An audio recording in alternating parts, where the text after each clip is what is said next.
So they call these the clobber passages. And the idea being that these are scriptures used to clobber gay people over the head with the Bible.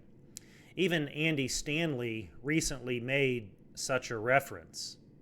Now, progressives who profess to be biblical Christians claim that although these verses have been used as clear and unequivocal proof that the Bible forbids any type of same-sex relations, the truth is that these verses have been misinterpreted and are being misapplied. So which passages are they talking about? We won't cover all of them today, but I just want to focus on one for the time being. Romans chapter 1, verses 26 and 27. I'll go ahead and read that for you, and then we'll kind of break this down. It reads, "For this reason, God gave them up to dishonorable passions, for their women exchanged natural relations for those that are contrary to nature. And the men likewise gave up natural relations with women and were consumed with passions for one another, men committing shameless acts with other men and receiving in themselves the due penalty for their error." Okay, so here Paul is characterizing the downward spiral of humanity, the unraveling of human relations and morality as people have endeavored to unhitch themselves from their Creator, from God. So midway through this lengthy statement, Paul invokes the example of homosexual practices as a demonstration of how unnatural, how contorted, and how warped human behavior can become when humanism replaces holiness. But gay-affirming progressives, here's where they're going to object. What they'll say are things like this.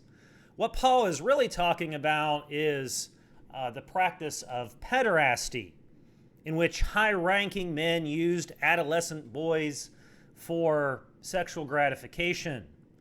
Or perhaps this one. What Paul really had in mind was temple prostitution, not two men who really love each other, committing themselves to each other for life. So you've probably heard such alternate explanations. But today, what I want to address is a new angle on this that you may not have heard of. And it goes something like this. What Paul is claiming here in Romans 1 isn't about people who are born gay committing themselves to mutual, exclusive, loving relationships with each other. No, he's not talking about that. It's not what he had in mind. No, there in Romans 1, they'll say, it's clear that Paul is talking about people, now watch this, people going against their personal nature, their individual nature. People who have a sexual orientation, be it heterosexual or homosexual, but they're deliberately turning against that. That's really what Paul had in mind. That's how this argument goes. That is, people are transgressing the sexual orientation that they were personally and individually born with. Okay, so let's begin our breakdown here by looking at the relevant verses. I've got 3 quick points for you. Number 1, the best tool for interpreting the Bible is what? It's the Bible. Use the Bible to interpret the Bible. This is the fundamental premise of sound biblical hermeneutics. So this is why it's imperative that we read in context. The context of the entire second half of Romans 1 is humanity's turning away from God and the resulting unraveling of human society and human relations. In other words, the context is not individual sin, but patterns of sin and sins of large numbers, entire populations and societies and cultures of people. If you don't believe me, go back and reread it for yourself. Clearly, that's what Paul is dealing with here. This is evident by the word exchange described in verses 22 and 23. Claiming to be wise, they became fools and exchanged the glory of the immortal God for images resembling mortal man and birds and animals and creeping things. Now, maybe you've heard of the great exchange, right?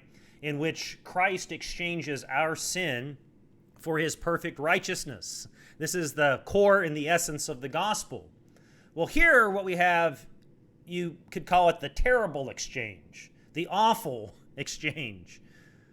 Humans endeavoring to cast off God and to erode his immortal image and to think and act like lower forms of life.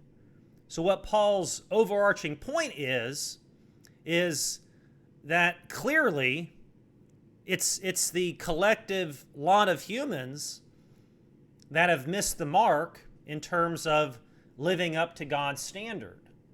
Keep reading the first few chapters of Romans, and it's unavoidably clear. Paul is indicting the entirety of the human race. He's speaking in collective terms, not in individual terms. It's about people. It's not about individual persons. Point number 2, notice that in Romans 1, verses 26 and 27, Paul invokes the word nature, the word translated into English nature, 3 times in just those 2 verses. They exchanged the natural relations for those contrary to nature. Right there in one statement, 2 uses of the word nature. Paul says that he's describing the dishonorable passions involved in homosexual acts. And again, notice that Paul is describing people in collective terms. He says the women, not certain women. And he says the men gave up relations with women. And they were what, Paul? Oh, look, right, Paul spells it out for us. They were consumed with passion for one another. So these aren't men, these men aren't forcing themselves to act against their own, quote, personal nature. Okay, clearly that's not reading the text in context. No, these were men who were consumed with lust for other men. Third and last, Paul speaks of these homosexual offenders receiving a penalty in their bodies for their error. So they've committed a serious error, Paul says, in defying nature, and there is a penalty or some type of punishment for that error. Now, it's quite possible that Paul is speaking of something like sexually transmitted diseases that were rampant among male homosexuals back in his day, just like they are today. So, no, Paul's reference to the sinfulness of homosexual behavior in Romans 1 cannot be chalked up to people turning against their own personal sexual orientation or sexual attraction and deliberately defying nature on a personal level. That interpretation clearly is forced, it's grasping for straws, because it's entirely inconsistent with the overall context.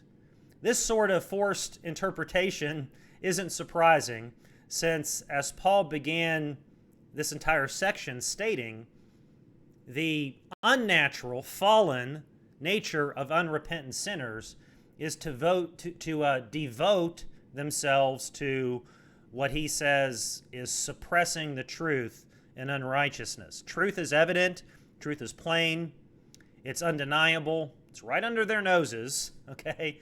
But they are committed to suppressing that obvious truth in unrighteousness.